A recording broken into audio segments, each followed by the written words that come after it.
परमात्मा के पांव चरणों में कोटि कोटि से वंदन करते हुए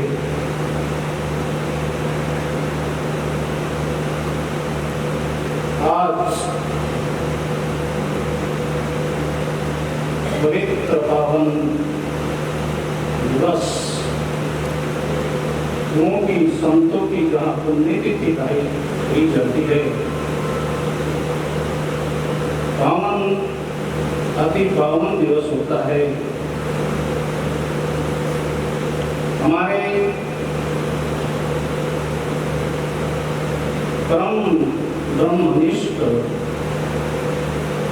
सद्गुरुदेव जी की आज हम सब मिलकर जिनकी पुण्यतिथि मना रहे हैं, उन दिव्य महापुरुषों के सद्गुरुदेव के चरणों में इस उच्च बालक का कोटि कोटि से प्रणाम करते हैं।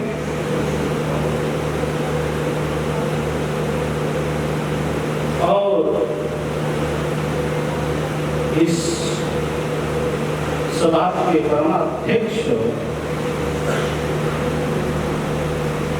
परम परिव्राज्य का आचार्य श्रोत्रिय ब्रह्मनिष्ठ परम आदर्श महामंडलेश्वर जी महाराज एवं यह पीठ संन्यास आश्रम के परम अध्यक्ष परम पूज्य परमादरणीय प्रातः स्मरणीय परिवराज्य का आचार्य परम आदर्श महामंडलेश्वर स्वामी जी, उपस्थित ब्रह्मविद ब्रह्मनिष्ठ यतिगण महापुरुषों के चरणों में कोटि कोटि से वंदना करते हुए महाराज श्री जी की अनुकंपा से गुरुदेव जी के चरणों में दो वाक्य सुमन पुष्प प्रदान करने का हमें सेवा का अवसर दिया है, तो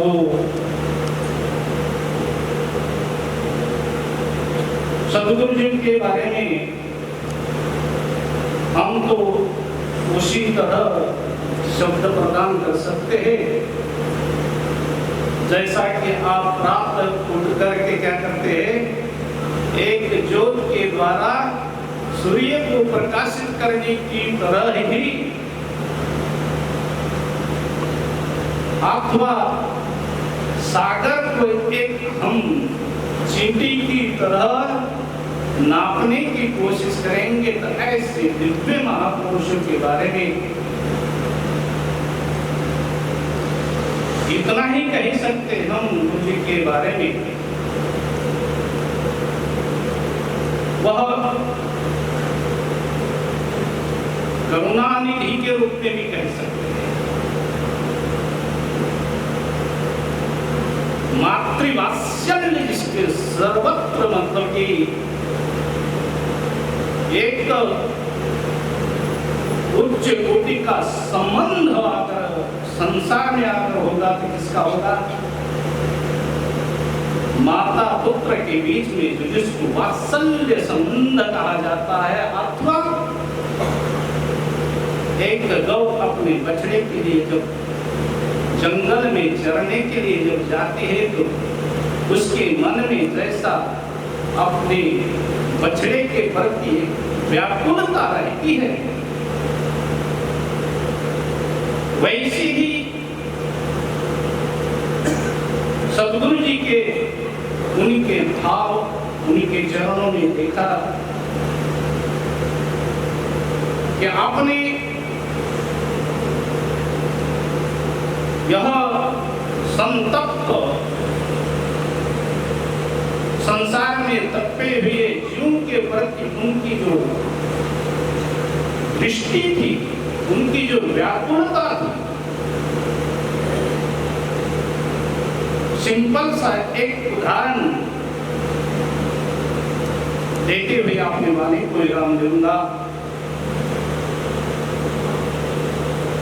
स्वयं अन्य सभी के अपने अनुभव सभी के ऊपर कृपा एक ही वर्षा होती है, लेकिन किसी को क्या मिलता है? एक में पड़ गया तो चीनी बन जाते, मिर्ची में पड़ गई तो तीखा बन जाता है। किसी में एक ही वर्षा लेकिन भिन्न भिन्न रूप में वह क्या परिणित होती है। इसी तरह गुरु महाराज की जो कृपा जितने भी बैठे लोग सभी को मिल गई है और सभी का अब अपना अनुभव है, तो किंचित हमें भी कुछ एक उसका सा कन मिला होगा। बचपन से लेकर हरिद्वार, वृंदावन, दिल्ली, कहां भटकते भटकते 10-12 साल तक कोई महापुरुष मिल जाए। भटकते भटकते पहले दर्शन जामनगर में ही हो, शाम के समय कोई पहले ही दर्शन, तो महाराज जी कहते फक्कड़ कहां से आए हो? मैंने कहा गुरुदेव कोई आश्रय नहीं।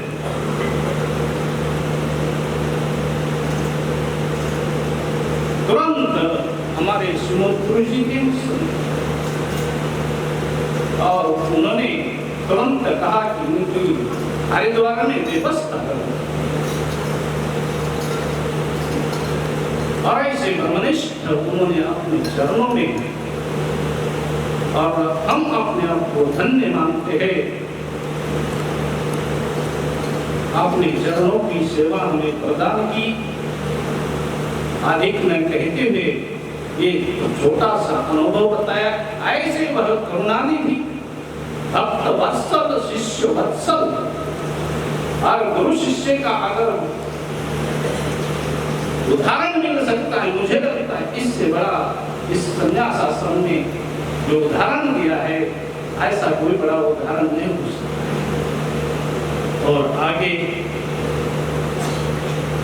कहेंगे जैसा एक बीज होता है, बीज का वृक्ष बन जाता है, और वह वृक्ष में से फिर बीज तैयार होता है। जो पहले बीज था वह जो वृक्ष में जो बीज लगेगा उसमें कोई अंतर नहीं हो सकता है। अगर वह आम का बीज है, गुठली है, तो उसमें जो वृक्ष होगा वो भी क्या होगा? फिर आममय होगा।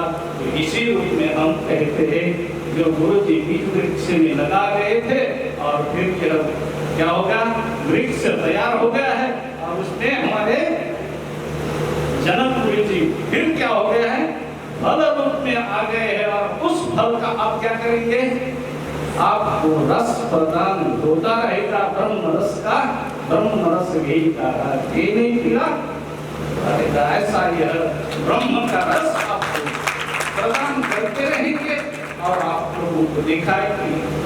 और हमारे तो क्या कहते हैं,